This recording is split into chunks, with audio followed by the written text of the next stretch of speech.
આપણા દેશના સૌથી યુવા અને ડેશિંગ આઈપીએસ અધિકારીની કહાનીની વાત કરવી છે અને આઈપીએસ છે સફીન હસન કે જેમણે શૂન્યમાંથી કર્યું છે સર્જન. આ વિડીયો જોઈ તમને પણ કંઈક કરી બતાવવાનું મન થઈ જશે અને છેલ્લે આ વિડીયોની અંદર આપણે સફીન હસનની લવ સ્ટોરીની વાત પણ કરીશું. તો રાસુ જુઓ છો, લાઈક કરી દો વિડીયોને. આગળ વાત કરીએ આપણે. દરેક માતા પિતાનું સપનું હોય છે કે તેનો પુત્ર ભણીને મોટો ઓફિસર બને. જો કે દરેકનું આ સપનું પૂરું થતું નથી, પરંતુ ગરીબીમાંથી ઉછરેલા, ભણેલા અને સખત મહેનત કરતા બાળકો ચોક્કસપણે તેમનું સ્થાન મેળવી જ લેશે. આવી જ કહાની છે સફીન હસનની, જેમણે પ્રતિકૂળ સંજોગો સામે લડીને સફળતા હાંસલ કરી છે. હવે આવી એમની કહાની પર કે તેમણે કેવી રીતે આ સફળતાનો દરિયો પાર કર્યો. શાળામાં આવેલા એક કલેક્ટરને તેમણે જોયા અને પછી મન બનાવી લીધું કે ભાઈ આપણે પણ કંઈક આવું જ કરવું છે.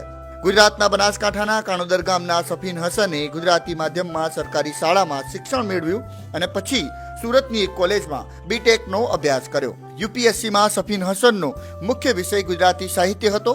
22 વર્ષની ઉંમરમાં સફીન હસને યુપીએસસી અને જીપીએસસી ક્લાસ 1 ની પરીક્ષા ક્લિયર કરી લીધી હતી. સફીન હસન દિવસના 14-15 કલાક વાંચતા હતા, એટલે જ કદાચ તેઓ ગીતા અને શ્લોક પણ સરસ રીતે બોલી અને સમજાવી શકે છે. પછી બીજી વાત એ પણ છે કે સફીન હસનનો પરિવાર કંઈ શરૂઆતથી ગરીબ નહોતો.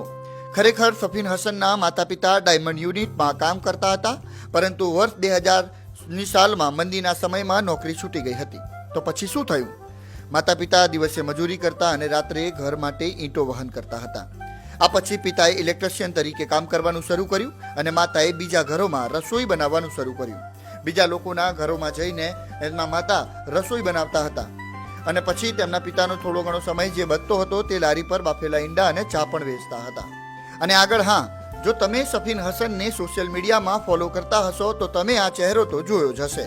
પણ આ છોકરી કોણ છે તેની વાત કરીએ તો વન ઇન્ડિયાની એક સ્ટોરી પ્રમાણે આ છોકરીનું નામ અમન પટેલ છે અને તે પણ સફીન હસનના ગામ કાણોદરના જ વતની છે.